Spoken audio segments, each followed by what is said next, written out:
What's going on, everyone? Welcome to another exciting episode of FORNEVERNEWS! The only news source that provides anything and everything anime and manga related. And we don't bore you. We get into it. Let's do it. No matter how you feel, get it done. No matter how you feel, get it done. No matter how you feel, get it done. No matter how you feel, get it done.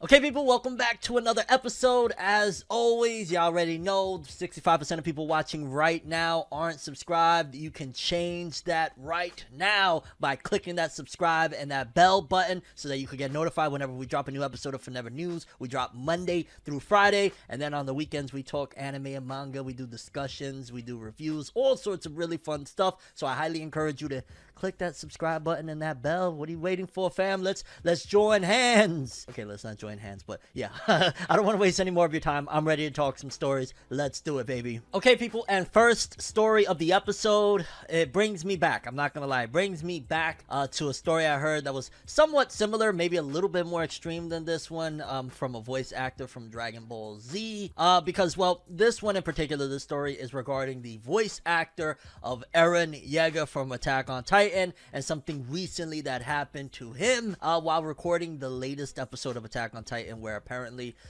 dude lost it. Attack on Titan broadcast from 24:05 today, which was he's saying, at 12 o'clock on that day. I couldn't imagine how to do it. When I didn't know what to do, it was an unimaginable time of what happened. It was also the time when I played Eren and I was almost dead in my voice. I'm scared because I can't imagine it, but please. And essentially, because that was like a terrible translation, the voice actor of Eren Yeager lost his voice and he was in a bit of pain doing the performance for one of the latest episodes of Attack on Titan. And I am gonna lie, it's kind of crazy. It brings me back to, I remember it was the voice actor for Goku, Sean Schimmel, the English dub. I want to say it was either for Super Saiyan 3 or Super Saiyan 4 that he had passed out in the booth from doing the voice, from screaming so much that he just like passed out or whatnot. So that's kind of what that reminds me of. And also, I love to hear the passion. I love to hear, like, don't get me wrong, I'm not like excited and it's not cool like, hey, he hurt himself and he's losing his voice because of doing the voice of Eren Yeager. Like, nothing like that. But it is interesting to see and also comforting to know that these people are putting their all, giving their 110%. And usually you could tell when, in an anime, when there's a dramatic scene and you hear the voice actor, what type of performance they deliver, you'll know, like, okay, they're giving it their all, or, oh, that was an alright scene. And yeah, I mean, the voice actor for Eren Yeager has been nailing the role thus far for, 4 seasons now, and dog hurt himself and was losing his voice from the latest episode. That's, wow, I ain't gonna lie, going out with a strong bang, so to speak, huh? And either way, I just thought it was something interesting to know, and something, again, to kind of boost the morale of Attack on Titan fans, even though they don't really need it, because right now everybody is on a high of, like, how amazing it is, but I guess more so to boost the morale of, like, we're hyping all that jazz, but we know it's the final season, part 2, like, it's, after this, it's over, unless they're gonna announce, like, they're doing a movie for the last batch of chapters or something like that, which is a possibility. I'm kind of shocked they never did an Attack on Titan, like, full-length original film. Like, they did those recap films that was kind of like, whatever, you're, recapping the anime, and I think they added, like, extended scenes that kind of connected to the later seasons and stuff like that. But yeah, we wasn't really all that enthusiastic about those theatrical films that were just recaps. I'm surprised they never really did a full-on movie, and there's still the possibility this could be the final season, part 2, and that's going to be called Attack on Titan the movie, The End, or something like that, because it's about to get real. And again, I'm just not sure how they're going to adapt the remaining chapters into the last couple of episodes, but we'll see. Either way, Eren Yeager, voice actor, overdid it and lost it all. If he loses it all, he lost his voice trying to give a performance. Yeah. Okay, people, next story is very, very good to bring up to you guys, because I was just in maybe like a previous episode or two speaking about this, the fact that the Blue Exorcist manga has been on a hiatus for quite some time. In fact, the mangaka of Blue Exorcist just recently was working on a one-shot, I believe, of like a horror manga or something. So I was kind of like, yo, dog, you've been on hiatus for a ill minute. You've been helping out with this one, doing an adaptation into manga of that one. What's going on with Blue Exorcist? And from what fans have been telling telling me for a long time is that Blue Exorcist is on the verge of ending. It's essentially like probably got a little bit left, so it even was more infuriating of like, yo dog, you going on hiatus for like a year when we're in the middle of like, you know, things is about to wrap up. What is going on here? Well, I finally come bearing some good news for Blue Exorcist manga fans. Let's read. Blue Exorcist manga's return from hiatus delayed till May. Oh hey, it's not the greatest news in the world, huh? Because yeah, in fact, I want to say the return date was supposed to be initially April, but now it's May. But again, let's continue. The March issue of Shueisha's Jump Square magazine revealed on Friday that Kazue Kato's Blue Exorcist manga will resume in the magazine's June issue, which will ship in early May. The manga had been on hiatus since July 2021, and the latest chapter had announced that the manga would return in the May 2022 issue of Jump Square, which would ship in early April. Kato launched Blue Exorcist in 2009, and you know, I try not to be too like, you know, I think that, because first of all, I'm not caught up on Blue Exorcist, but even just like if I was having like some sort of bias of like, god damn it, you know, writing a manga consecutively, because to my knowledge Kazue Kato hasn't taken a big hiatus or anything like that since up until this point at the very least. So, you know, you're writing a manga from 2009 all the way to we're in 2022, and you know, they took that hiatus back in July of 2021.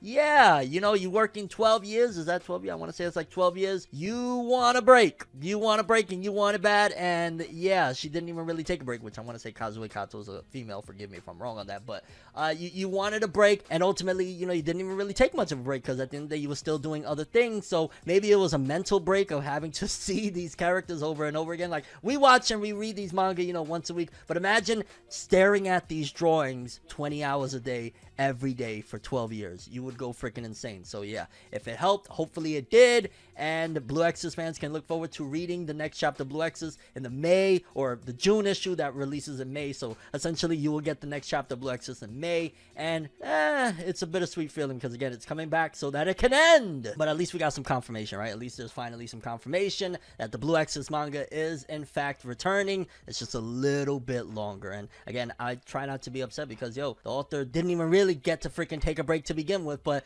at the very least got to get away from looking at Blue Exorcist consistently for that time. And who knows, maybe along the way Kazue Kato did a little bit of research as well into like, okay, you know, what am I gonna do for the finale, the grand finale of my manga that I've been working on a decade plus. So we gotta wait and see. Either way, Blue Exorcist returning. You'll have a chapter in May. Also, big news. Now, this was announced a few days ago, so it might have already been released. But according to this, it says Blue Lad creator Yuki Kodama's The World of Summoning manga gets global simultaneous launch. Now, in case you don't know and you're unfamiliar, there was a really awesome series called Blood Lad. I got into it back when the anime came out. It was freaking hilarious, about this otaku vampire with a vampire family, but he really loved anime and manga. He falls in love with this girl. He loves to do the Kamehameha. Like, it's freaking hilarious and amazing, and I was really sad when they announced that it ended. Now, I'm not sure if this author had done anything since then, which was quite a few years ago at this particular point, but they're back. They're back with a new series, and it says here, the official Twitter account for Kodansha's Besatsu Shonen magazine announced on Friday that Yuki Kodama's upcoming new manga, The World of Summoning, Shokan Suru Sekai, will have a worldwide simultaneous release in English and French. The account showed a banner illustration for the manga's French version, and also links to the Twitter accounts of France's Pika edition and North America's Kodansha manga. The manga will launch in the March issue of Besatsu Shonen magazine on February 9th, so it is out as you're watching this. You can read it for free in English. The manga's first chapter will have 58 pages, including color pages, and the series will be featured on the magazine's front cover. The battle fantasy takes place in present-day Tokyo and combines the themes of summoners and an academy. The story follows Tokoyo, a boy who does not know his parents and who admires summoners. There is a secret about Tokoyo that could be world-shaking. And again, just looking at that cover, it looks like a softer version of, I forget what it's a Jazz, Spaz, whatever his name is, the main character. And then the other chick kind of looks like a blonde version of, what was it, Furuma? I forget these characters' names. It's been so long, but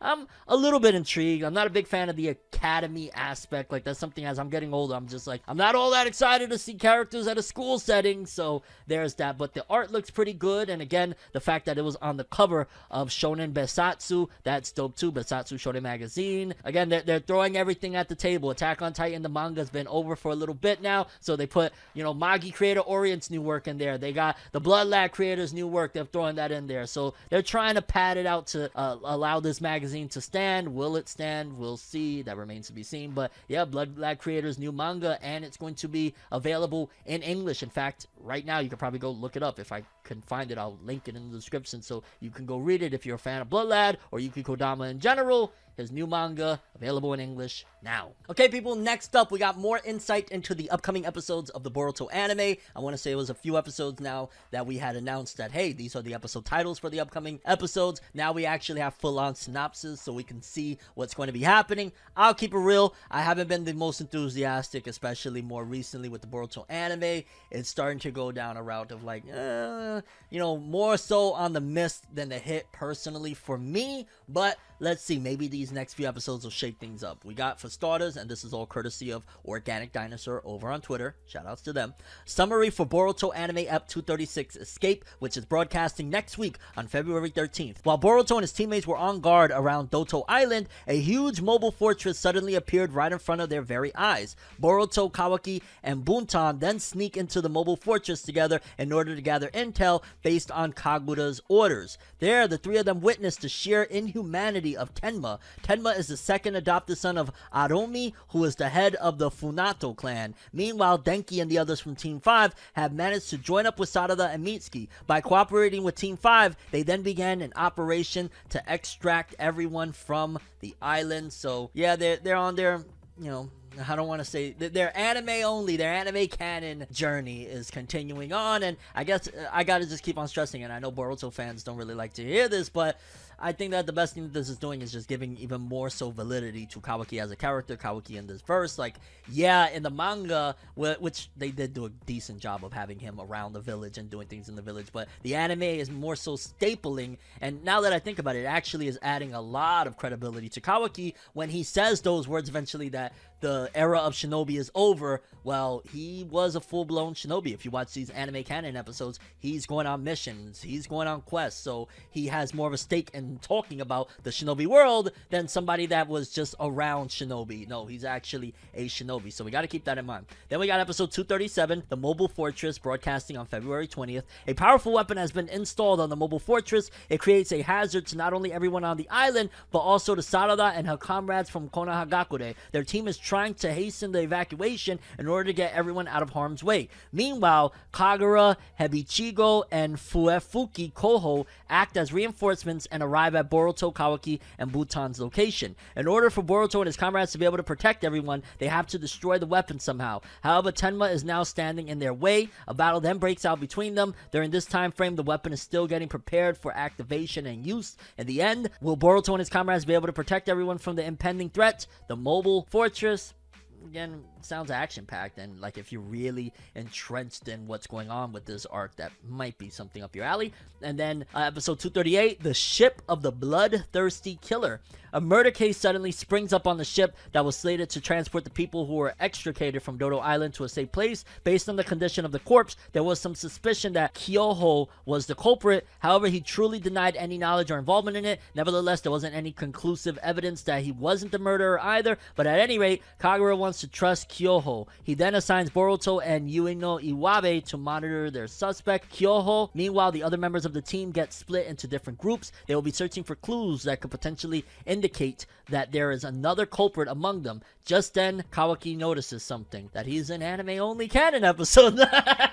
He's like, yo, dog, is there something about karma? And Boruto just grabs him. We're not at the canon yet, okay? We're at the anime canon, not the manga canon. Just relax and go back to the mission. And Kawaki just puts his head down and walks away. Oh God, relax, it's a goddamn joke, stop. And last but not least, we just got a title for episode 239. It says Boruto Anime Ep 239 is titled The Boy from the Shipbuilding Island, which will be airing on March 6th. No synopsis was actually submitted to the publisher, so we'll have to see if it'll get a print run in the other two magazines. So yeah, it seems as though, what can we expect is more of this anime canon arc of them on this mission and whatnot. To be honest with you, I need to get back up on the Boruto anime. Like, I started watching this arc, and I still be watching an ep from time to time, but I'm a little bit behind now, so it sounds Sounds like something's happening. I don't know. But yeah, people, those were the synopsises for the upcoming episodes of the Boruto anime. Doesn't sound the most enticing for somebody like me that knows like the manga right now is on fire. And that's also something that is definitely very apparent, that with the Boruto series as a whole, 1 year the manga will be fire, 2020, and then 2021 the manga was on a build-up stage. It was it was alright, nothing extravagant until the very last month or so of 2021. The anime, it was on like filler island all through 2019, and it still dabbled with filler during 2020. 2021, it was arguably one of the best anime of that year, especially for people that are really big fans of the Boruto series and whatnot. So it looks like that's the case with the Boruto anime since 2021 was such a high. We caught up with the manga. Now we're going into build-ups, setups, and all that jazz. And the manga is right now on 1,000. You should be reading. Okay, people, next up, an update for Kuroko no Basket. Now, it's been for the most part, I don't want to say radio silent, but there hasn't been any real big developments for Kuroko no Basket. In fact, considering the author is trying for a new series, I want to say the last time he put out a one-shot, he had a comment and said, I'm trying to get serialized next time. So I think in terms of the original author, he's probably moved past the thought of doing anything further, at the very least for the time being, with Kuroko no Basket. Like, he made a lot of money, I'm sure it was very successful, and ultimately now he's trying to get another serialization going. But we got an announcement, and I ain't gonna lie, it isn't the greatest thing in the world, but it's something for Kuroko no Basket. It says here, Kuroko's basketball anime gets new anime music video for 10th anniversary. And off the rip, I'm just kind of like, a music video for the 10th anniversary celebration? Like, maybe there's more to it. Maybe they got an anime project coming and this music video is to kind of promote it or something, but that just sounds really bizarre. Like, yo dog, we're gonna do an AMV for the 10th anniversary. Like, I like an AMV like the next man, but really? I don't know. The official website for the anime adaptation of Tadatoshi Fujimaki's Kuroko no Basket manga announced on Monday that the franchise will launch a 10th anniversary celebration that will run from April 2022 to March 2023. Okay, so there might be definitely more besides this music video. The celebration will include a new song by Gran Rodeo and Kensho Ono with an accompanying music video featuring new anime footage. Production IG will once again produce the new anime music video. The project will involve a new key art exhibition for the anime in Tokyo in April and in Osaka in June. There will also be a 10th anniversary party display in July in Tokyo and in September in Osaka. A new official store for the franchise will open for 1 year at the Ikebukuro Parko department store beginning in April. The Namja Town amusement park in Tokyo will host events throughout the year, and Namco will offer various Kuroko's basketball prizes at its amusement venues such as arcades nationwide. So as it stands right now, one of the big announcements is, of course, we're doing the music video. But considering that the celebration is going to last a year and they're doing an event over there, I don't know if this is the full extent of it, but another movie will be alright. Another movie would be dope, or an OVA or something there. I don't know. Like, again, the author isn't really with his heart into that right now. He's trying to do other things, but it would be nice to get some more Kuroko and a music video for the 10th anniversary. Side, I guess. Nothing extravagant, but for Kuroko, 10th anniversary, I'd expect a little bit more. We'll see, though. Okay, people, next up, we got the weekly Shonen Jump author comments. Let's take a look. Courtesy of Jose_Ke over on Twitter.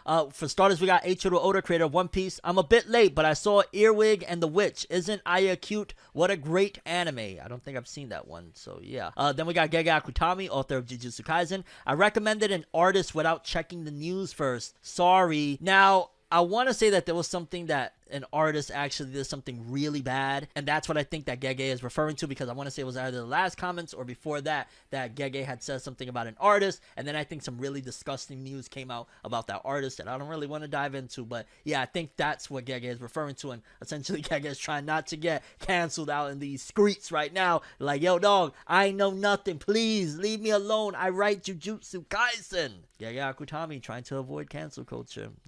Okay, then we got Gen Osuka, author of Doran Dororan. My mom sent me candied sweet potatoes again. They are covered in chocolate and delicious. Dope stuff there. Riichiro Inagaki, author of Dr. Stone. I wanted to go to the moon for research purposes, but unfortunately I was too busy. Alrighty then. Yuki Tabata, author of Black Clover. I sometimes accidentally call my wife fried rice. It's not what you think. Her name is very similar. Oh shit, yo. Classic. Yo, Tabata can write a little short story of all the funny stuff with him and his family. Shout outs to Tabata and Black Clover. Then we got Koei Horikoshi, My Hero Academia. I watched Spider-Man. I never thought my favorite movie of all time would change at my age. Oh, okay, you really rock with Spider-Man though. Dope stuff. Hajime Komodo, author of Marshall. It's really cold, so I hope it warms up soon, but I do appreciate the 4 seasons. Yeah, it's really freaking cold. It's cold. We got Aya Shimon, Yuji Kaku. I spent 2 hours thinking about what to write here. Oh, for the love of God. What movie you just recently saw? What was something that you really had fun with in the last published chapter? What color are your shoes? Do you wear ties? What is your wife like? Do you have a wife? Do you have children? Do you have a favorite anime, a manga, favorite color, favorite soda? Something, dog. Yeah, people, those were the weekly Show to Jump author comments. Sorry, I didn't want to get too aggressive with Yuji Kaku, but come on, dog. And also, again, a lot of people always say that the rankings aren't based on the TOC and all that jazz, but Yuji Kaku, Ayashimon, we're already out of that initial phase, and it's all the way down here next to Undead Unluck and Protect Me. Well, Protect Me, Shugomaru might be the first one to get canned, because that's dead last. And again, I know people say that has nothing to do with anything, even though Eiichiro Oda has went on record to say that essentially the rankings are, you know, performance and the mood of the room, so to speak, when the editorial staff is putting together the magazine of that week. But yeah, Yuji Kaku, yo, I swear to God, dog, if they cancel Aya Shimon, wow, just Yuji, go back to Jump Plus then, because it isn't worth it. Okay, moving forward, we got the top 20 selling manga series of January. This is for the entire month of January. These series sold the most. We got at number 20, Chainsaw Man 175. I'm starting not to see Chainsaw Man on that one, so it's looking like maybe Chainsaw Man, not that its time is up necessarily, but it hasn't dropped a new volume in a while. There's no, like, honestly, they're allowing Chainsaw Man's fire to slowly burn out while we wait for this anime. Then number 19, Black Clover, love to see it, 191. So even though Black Clover's manga isn't selling the greatest, top 20, baby, you can't sleep on that. Jujutsu Kaisen 0, 218. Kaiju number 8, 222. Oh my God, there's quite a few on here. Komi Can't Communicate, 244. World Trigger, still love to see it, even all the breaks and everything. Record of Ragnarok. Attack on Titan at number 13 with 254, which is crazy to see. Like, you know, back in the day, Attack on Titan always used to be top 5 and shit with everything. Welcome to Demon School, Iruma-kun, 258. 11, Haikyuu, 266. And then top 10, we got One Piece came in at 10. So it was the 10th highest selling manga series of the month of January with 275. Spy Family. Again, My Dress Up Darling. I got to check that out. Almost 300K. Blue Lock with 311. Wow, Blue Lock outdoing. Okay. My Hero, 338 at number 6. Dr. Stone outdoing My Hero. What? Nani? 367. Demon Slayer, 692, which again, that's all straight up because the anime is so big. Like, it's out of this world. Mystery Toll Nakari. I don't know how to pronounce that. Some people are saying I'm mispronouncing it. Mystery Toll Nakari with 848. Jesus Christ. Tokyo Revengers, 1.394 million. So it still sold as volumes, but I'm starting to notice a slowdown on Tokyo Revengers out of the top 50. So there's that. Then Jujutsu Kaisen at number 1 with 3,593,000. Yeah, that freaking movie has did wonders for Jujutsu Kaisen's manga sales. And yeah, people, the top 20 best-selling manga series of January. I love to see Black Clover still sneaking in there, baby. Let's go. Okay, people, and last story of the episode. This is a little bit of an older story. I want to say this came out probably about a week or so ago, but I did want to cover it because it is a big deal. Y'all know there's a lot of people that absolutely despise even the thought of NFTs. NFTs has a real bad rap out there. People don't want to hear, hide nothing about NFTs. But apparently Toei is producing something NFT related. It says here, Toei to produce Zombie Zoo anime based on 9-year-old's NFT art collection. Toei Animation announced on Tuesday that it will produce an anime based on the NFT art collection of a 9-year-old boy artist, Zombie Zookeeper. Toei Animation plans to unveil the project this spring, and I ain't gonna lie, the art, like, what is that? Like, it's just a 9-year-old's art. Zombie Zookeeper created the art collection Zombie Zoo as his research project during his summer vacation last year. With the help of his mother, artist Emi Kusano, he started selling the pixel art as NFTs, and celebrities such as Steve Aoki bought the NFT artwork. As of January 24th, Zombie Zookeeper has created 209 pixel art pieces and made them available on the NFT marketplace Open Sea. He was later selected on the 2021 Forbes Japan 100 list, and Toei Animation stated he quickly became the face of the NFT art scene in Japan. Toei Animation stated that while it has brought many kids' animations into the world through the hands of adult creators, this time the main creator of this project is the children themselves. The company added, it started this project because we wanted to support and create animations that reflect children's creativity as it is. Toei Animation stated this is the first project and a plan to expand its NFT initiatives that will quote-unquote partner with creators to develop animation franchises based off NFT artwork. And I ain't gonna lie, it's a slippery slope. I think they're definitely gonna get a lot of backlash for that. A lot of people don't really care for NFTs and don't want to hear it and don't want it near their anime, and it just sounds odd. So like a 9-year-old did some shit that got a little bit of praise and like y'all running with it for an anime. All right, Toei, y'all been doing some questionable stuff, 3D CG Dragon Ball, NFT animes. Why not? And I don't want to completely hate on NFTs because I've expressed in the past that there is benefits to it. It helps creatives to be able to do certain things and market in certain manners, but Toei. But yeah, people, those are all the stories we have for today's episode. Curious what you guys think. Favorite story, most important story, something that I didn't cover, something that you felt maybe I didn't touch up in the right way. Let me know. That's all I have for this one, though. Thanks for watching. Hope you enjoyed. I'm ForneverWorld, and as always, people, have an awesome day. And remember the golden rule. Anime and manga for life. Bye. Have an awesome day. Peace, and you guys just watched another episode of FORNEVERNEWS. Have an awesome day. Don't forget to subscribe and hit that bell, baby. Notifications. Let's go. To